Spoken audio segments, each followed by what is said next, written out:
Hi friends. I have been really struggling with my OCD. Like, it's bad. One of the worst things that I do for my OCD is I rip the skin off my fingers, and it's been really bad and really stressing me out. So I thought that I would chat about it, if that's okay. It's maybe a little all over the place because I don't know, that's kind of how I am. But I don't exactly know what causes me to like rip off my fingernails and the skin around my hands, but I've been doing it kind of my whole life, and I don't know why. It's not to the point where it's like, I think it's called dermatillomania. I don't know if I probably said that wrong, but that's like a skin picking disorder that's like really intense. I don't think it's that level, but it gets to the point where my hands bleed a lot and I have to put band-aids on them or paint my nails to like try and keep myself from like biting them, but it only lasts like a few hours or even a day. It's really freaking hot in Illinois right now, by the way.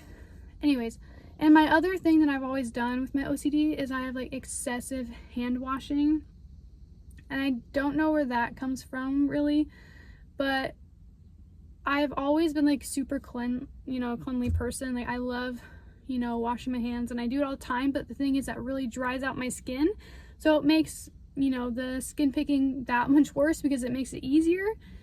And I have I've been doing great. I haven't been like extremely stressed out or anything. I'm still trying to figure out where I could potentially move to, and I've got a good list going, and I don't know if it's just like maybe that, but there are times where in the moment when I'm doing it, I'm not even overly stressed or upset about anything. I just get in the zone and there's like absolutely nothing I can do to stop it.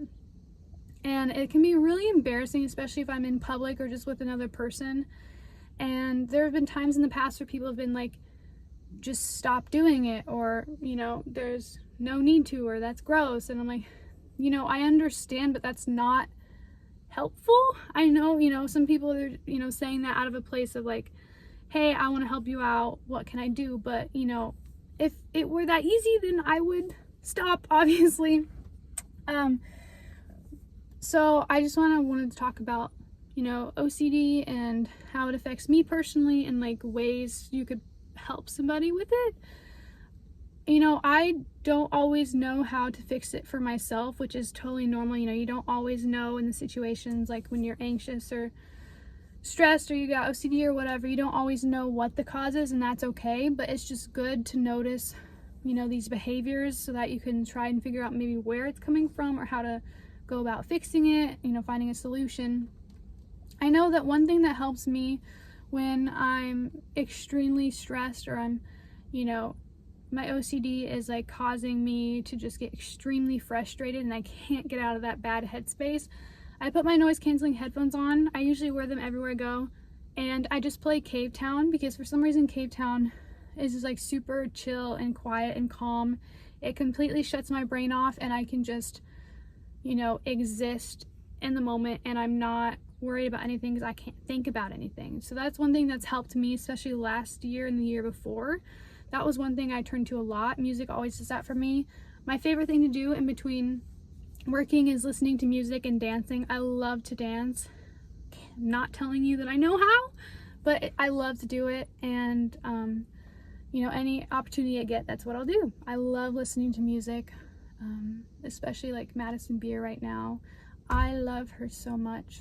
She's really helping me out. Like, before I started listening to Madison Beer, I only listened to Taylor and Conan, and so for like ever. So now that I have a new artist, it's just like my whole new obsession and she's absolutely amazing, and I love her so much.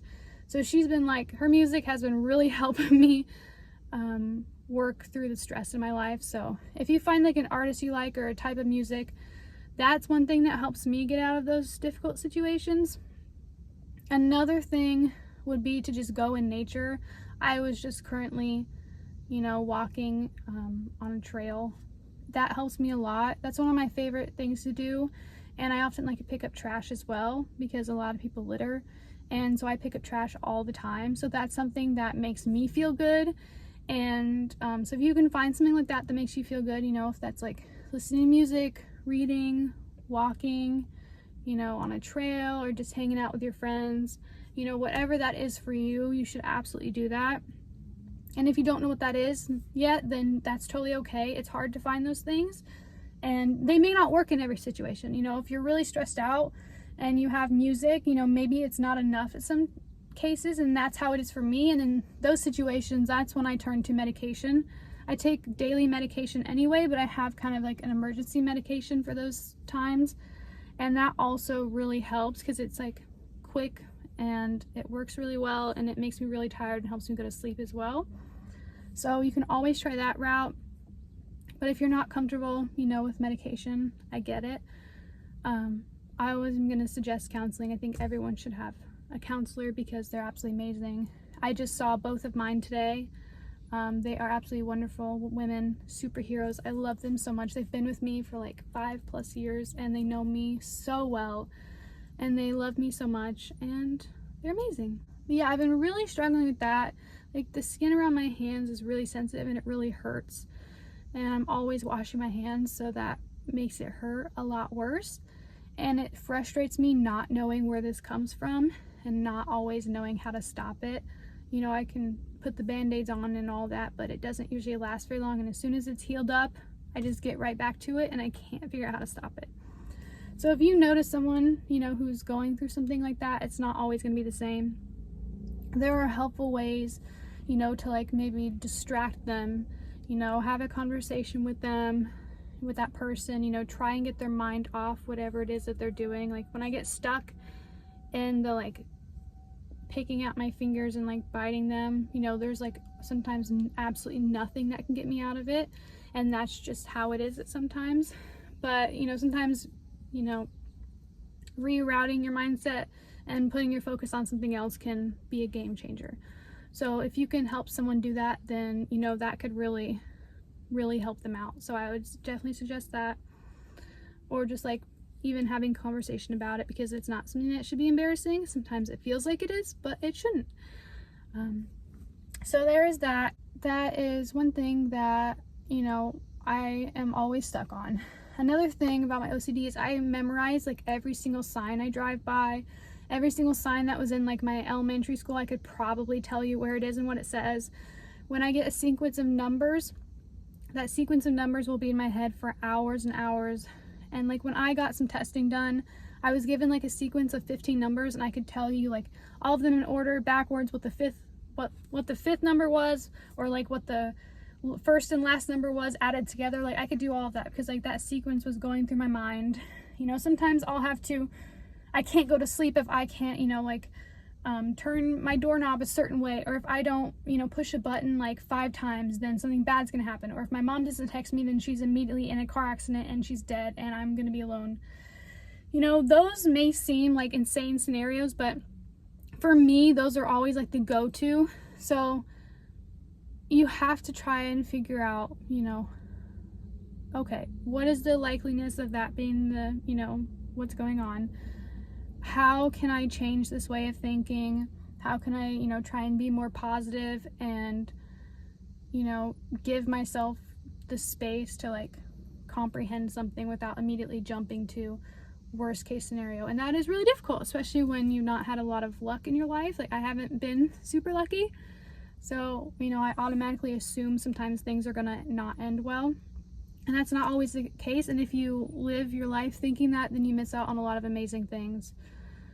So that is something that I deal with a lot with numbers, and it really frustrates me when I can't get, you know, a color or a phrase or a sequence of numbers out of my head, and it's stuck and I feel like I'm just losing my mind.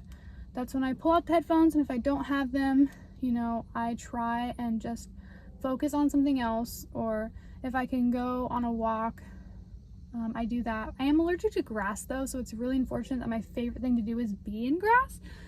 But yeah, that, or like dancing, listening to music, having fun with friends, you know, just having a conversation about something I enjoy, like movies or, you know, animals or whatever it is. Those things are really helpful. So thought I would just chat about that. Let me know if, you know, you have ways that you can get out of those situations where you just feel stuck in your mind and what your coping mechanisms are for that. This guy's looking at me. But I'm gonna go. I hope you have a wonderful day. You are loved, and please take care of yourselves out there. We don't give each other, you know, enough love and support, and I think that should change. But have a wonderful day, and I will see you next time. Bye.